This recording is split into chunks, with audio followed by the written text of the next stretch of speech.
Lean గా ఉన్నావు అని అంటే నువ్వు సన్నంగా ఉన్నావు, నీకు బలం లేదంటారు. లావుగా ఉంటే నువ్వు లావుగా ఉన్నావు, నీకు వేరే హెల్త్ ప్రాబ్లమ్స్ వస్తాయి అని అంటారు. అవును. అసలు ఎలా ఉంటే కరెక్ట్? ఎలా ఉంటే హెల్త్ ప్రాబ్లమ్స్ రాకుండా ఉంటాయి? సో ఈ లీన్ అండ్ ఫ్యాట్ అనే దానికి లాంగివిటీ అనేది ఉంటుంది.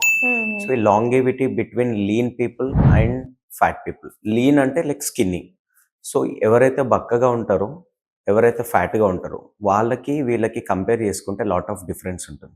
యాహ్! సో స్కిన్నీగా ఎవరైతే ఉంటారో లైక్ ల్యాబ్స్‌లో రీసెంట్ ఎక్స్‌పెరిమెంట్స్ చేసినప్పుడు తెలిసిందేందంటే, సో ఎవరైతే స్కిన్నీగా ఉంటారో అండ్ ఎవరైతే ఫ్యాట్ పర్సన్‌ని పక్కన పెట్టి కంపేర్ చేసి చూస్తే, సో లీన్ పర్సన్‌కి హార్ట్ బీట్ అనేది కంప్లీట్‌గా నార్మల్‌గా హార్ట్ బీట్ జరుగుతుంటుంది. ఓకే.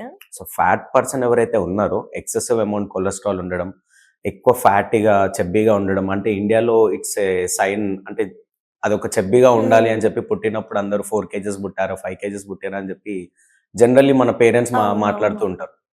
సో అది ఇండియాలో ఒక సైన్ అనమాట. అంటే చెబ్బీగా ఉండడం అనేది మనకి అలవాటు. అంటే చెబ్బీగా ఉంటే యాక్టివ్‌గా ఉన్నాడు, బలవంతుడు అని అంటారు. మెయిన్ అంటే క్యూట్‌నెస్‌ని బలంగా వాళ్ళు ఉన్నారు, చూస్తారక్కడ. చెబ్బీ చెబ్బీ అని అనుకుంటారు.